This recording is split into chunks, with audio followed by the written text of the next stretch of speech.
Bam! What it do, players? It's your boy Cousin Roy back with another episode of Talking Manchester. Today we got a big question to talk about, man, because I'm absolutely confused. What is offside? What is handball? And what on earth is VAR doing to this beautiful game called football? This past week has been full of ridiculous decisions, ridiculous outcomes, and even more ridiculous revisions by VAR that I just don't know what to say, guys. Let's start off with the Carabao Cup final that Liverpool won by beating Chelsea 11-10 on penalties. Congratulations to Liverpool. They celebrated as though they won the league and the Champions League. No problem, fine. It's always nice to win a title, but I have to be very honest here. I think Chelsea were robbed. Chelsea were robbed. I don't know how VAR can say that was an offside by Lukaku. So my biggest question here today is, what is offside? Is offside your head in front? Is offside having your foot in front of the line? Is offside having the defender's hand must be behind your foot in front, your head, his backside? Guys, I'm absolutely gobsmacked.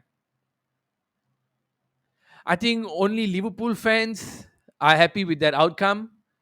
But you and VAR, when you're looking at VAR and offside decisions, they look at it from all kinds of crazy angles.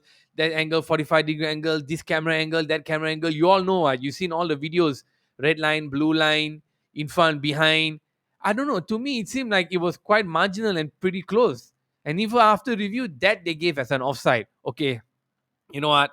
I was like, every Chelsea fan, every neutral fan, everybody who's not a Liverpool fan will be saying no, that was definitely not an offside.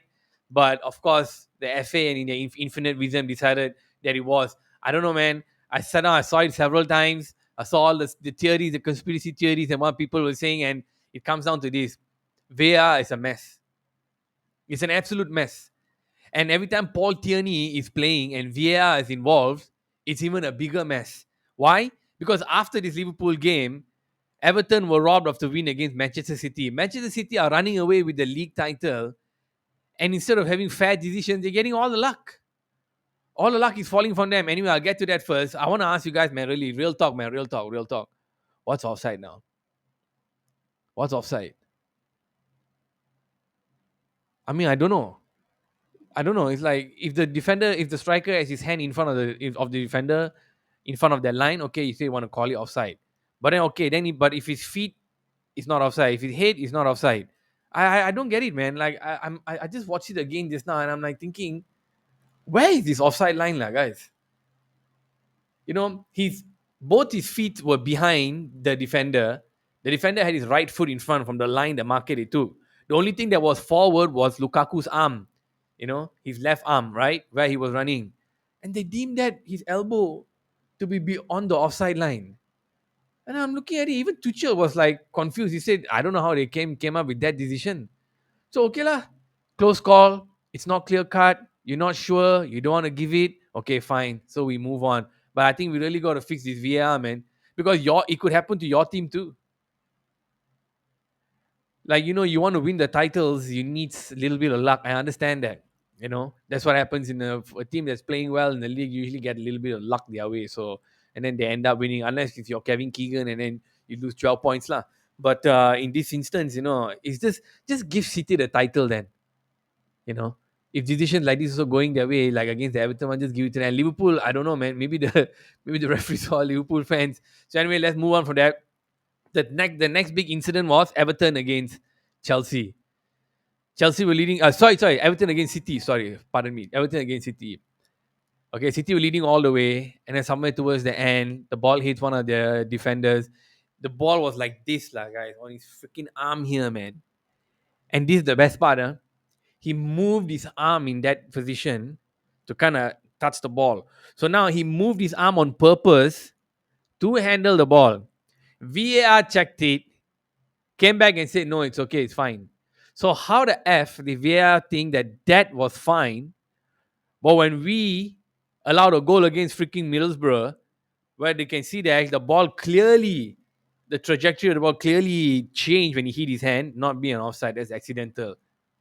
This one where he moves his hand, no, it's not offside. What? That's accidental too, is it? Sure, people argue, say it's a little bit high, it was a little bit high somewhere here, no, but guys, it's the movement. It's how he moved towards the ball. It's so unnatural. Why you gonna play football at this? What we doing? What we doing over here, guys? Playing football here? You play football here? And even after checking, they said it's not a they said it's not a penalty. It's ridiculous. Frank Lampard came out seething, rightly so. And guess what happened? FA came out with an apology. We're sorry. Upon reviewing it, we realized we made a mistake. It's too late, way. Is it so easy for them to make such a big mistake? Everton fighting for their lives, sack the manager, brought a new guy. I'm watching the game because I want to see how Donny is playing. I thought they did okay. At least they're not letting in so many goals. And they could have nicked it a couple of times too. City weren't dominating. They were lucky again. So I'm like, man, this sucks. No, really, it sucks. I think VAR have are losing the plot in this whole season has been chalked because of VAR. I don't know what else to say, guys. It's like if we are three like teams like Arsenal, Spurs have three matches against us, and we can't even beat Watford. Was it Watford that day? Yeah, second last. We can't even beat Watford. And now, hang on, yeah, we can't beat Watford. And then team that is second from bottom, we cannot win. Okay, we cannot score goals. We cannot score winning goals. And then if we can't get the decisions going our way, we're screwed, man. We're really like Arsenal and Spurs are playing well now. Spurs bounce back already. They beat City, and don't forget 2-3 away. So I'm like, yo, guys, this is going to be trouble for us. If they don't get the VAR, we need help. We don't have good striker. We don't have. We have a good striker. We don't have options in strike. We need a little bit of luck. We need a little bit of help. And this VAR, I think it's going to come and bite us, man. Just watch, like, definitely going to come and bite us soon. Okay, next thing I want to talk about. Every article I've been reading now is saying that Mauricio Pochettino is the one in running to be our next manager. This this case, I'm not a big fan. So my argument was always that he never won title, this and that, so on and so forth, right? And he's doing well in PSG. Everybody said it's an easy job. So the other day I saw someone's argument, which was this: when he was in Spurs, he took a team from a club that is unambitious. Spurs are an unambitious club. I don't care what anyone says. All right. You take an unambitious club all the way to the Champions League final, finishing in Champions League spot, top four in the league. So they're saying he did absolute wonders over there. I'm thinking, okay. And then you want to go even further, deeper dive even further. They're talking about Southampton, how he saved them from relegation, how he kept them in the top 10, and then managed to get the Spurs job. I think, okay, facts, good facts. But it did not last very well in Spurs. And then after that, so eventually he got sacked because he couldn't get the team working together. No one could handle Deli Ali properly. He's still training like an idiot. Everyone else dropped form, injuries, and the club didn't want to help him get the players he wanted in. So susah lah. How is he going to manage? Of course, cannot. Now you go to PSG, they say it's a team of winners and all that. But then he's running away with the league. They're saying he only has to win the Champions League to make it legit. But they're saying he's got a good relationship with Kylian Mbappe, so he might even stay. But it just goes to show this: the management of this club, our club, doesn't really care what the fans think. Like, they didn't want Conte because maybe he was expensive, one, and two, maybe because he's a fighter, they want someone who complies. But then Spurs to keep Spurs, man. Spurs don't comply with the managers at all. They comply to Daniel Levy. That's it, right? But he went there for the money. Now he's complaining, saying can't do crap, and then suddenly bounce back. All kinds of nonsense. Maybe he got a reaction out of his players. Antonio Conte got a reaction after that interview with the Italian TV where they said the club is unambitious. But then now we're complaining. We're saying so. But then now we're saying, okay, Pochettino got sacked. He went over there. He was supposed to get Conte, and then now we're saying that the guy who left there come back in, join our team because he's a compliant person. So he will abide by the board. He'll follow what the board say, do what the board say. For me, this is worrying. It's very worrying because I said before in the previous part or so with Junson that for me, I really think the guy should come in with Luis Enrique. You know, yes, I know the World Cup and the contract and all that, but I don't know lah. If Rani can hold the fort until the World Cup is over in summer, and then he comes in with all those South American players in our team, Teles, Dalo, De Gea, Ronaldo, Bruno. Help me out if I'm missing here in the chat, in the comments later. So many South American players, guys. But Fred, so many. And then the European players probably will ngam with him also. I don't see any problem with that. Vara and all can ngam with him. They play against him in Barcelona. They have a lot of respect for him. If he can come in, and these are the players who are playing well for the team now, The main players in our Manchester United team are all these foreigners. So my guy is, Luis Enrique. Like the other guy, Ten Hag. I'm thinking, okay, Ten Hag, if Ten Hag comes in, I don't know, lah, guys. Like the brand of football, free flowing, Ajax, and all that can play here. Because Rangnick today gave a list of players that he said don't buy, apparently. He's saying don't buy Haaland, don't buy Mbappe, all these expensive players. He said don't. Apparently, he's giving them a list of players that we can buy next season. The cheap players, lah. The players who play for the club without looking for the glory. The Nicky Butt, the West Brown, the Sylvester, the John O'Shea, I forgot that guy, that defender's name. Yeah, I forgot his name. Yeah, all those guys. Sorry, yeah, Darren Gibson's, Tom Cleverley's. The guys who just play without at Phil Neville. Guys who just play without expecting so much credit, lah. Not high contract, just do the job, do the defensive work, let the forwards attack. So he's giving them a list of these players. If Tana comes in, sure, I don't know whether he can manage these big egos in our team. Number one, Pochettino, they're saying, has more experience in the Premier League, so that's why bringing him in. They've got the experience, and that's what Paul Ince said it.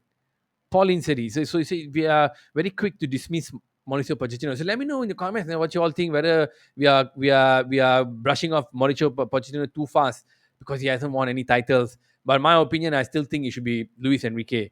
Now, last thing, Chelsea's up for sale. Anybody want to buy?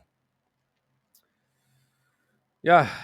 So apparently he's up for sale for 3 billion. I don't know, quite a bit of money, lah. 3 billion pounds, huh?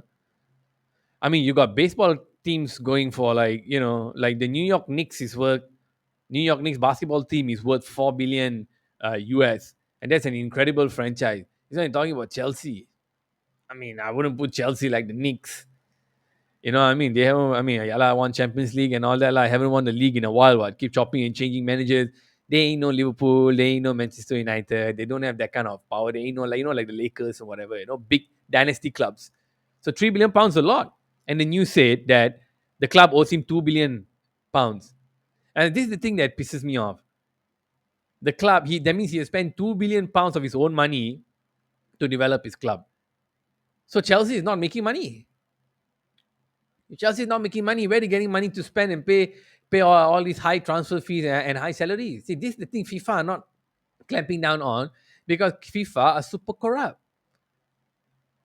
They just ban you one or two transfer window and then that's it. I don't even want to go and check because I'm not bothered. It's just stupid. One transfer window PSG, one transfer window, two transfer window City. Bull crap, lah, guys. It's all rubbish. So £3 billion is valuing his Chelsea. He's owed 2 billion, which goes to show that they are not selling the jersey, they're not getting the sponsorship deals, and he has to pump his own money. How is that legit? On a IOU basis. So now he has to get out of London. He's now living in UAE, and he's selling all his assets in London, including the club, because UK are putting sanctions against Russia and all these guys. Roman Abramovich is one of the main supporters of Putin funding, oil money and all that. So anybody want to buy Chelsea? I think it's too expensive. I don't know. There seems to be a group who want to buy them. I wonder, because there's news that Erling Haaland and all that, the number one target and the number one place he's going to is Chelsea. I'm shocked. I think Erling Haaland, you want to go Chelsea? Yeah. Okay. That means the whole Roy Keane and his dad unhappy is a problem. And apparently the sale that he made before, when Dortmund bought him for 16 and a half only, man. 12.5 million went to his mafioso Mino, and 8.3 or 3.1 or 8 point something went to his dad. Million, huh? That's a lot of money. So total probably came out about 50 lah, around there. So FIFA are trying to put a cap on commissions for agents at 10%, which is good. But if he goes to Chelsea and tries to make that big money, apparently they're looking at him and another fellow for 200 over million. But if Chelsea is sold and bought by new owners, will they have money to buy players or not? They most likely won't want to spend that much of money. If they do, as a statement, maybe one marquee player lah. One marquee player enough. Look what we did. We bought Varane super. We bought one when we bought Ronaldo. It's not really working out superbly lah. So yeah, Chelsea on sale 3 million. I don't see any Arab takers. That's another one. So anytime clubs on sale, all the Arabs will jump on it. Probably because they don't want to be associated with him. True facts. But let's see lah. It's a developing news. It just came out. So anyway, that's about it. Quick midweek wrap. I just want to say I think VAR is crap. They've absolutely bottled it. They've lost the plot. Which whatever the referees are seeing in the room, I think they must be smoking some crazy stuff because it's totally different from what we're watching here. I think Paul Tierney is a terrible referee. I think the players are all very iffy around him because his decisions are so bad. Even after watching replays for minutes, he comes out with stupid decisions, wrong decisions. So fix your stuff lah, for God's sakes, please lah. Because I'm worried if this happens to my club, we're in deeper doo doo. Anyway, thank you all for tuning in, man. Really, really appreciate it. Do hit a like and subscribe if you like the show. I'm trying to hit that million mark. And stay tuned on Saturday, man. We'll do a quick FPL review and we'll talk about I'll react to Ralph Ragnick's press conference before this huge game, the game Manchester City on Monday morning for us. Thank you for tuning in, guys. Peace out and see you this weekend. Bye.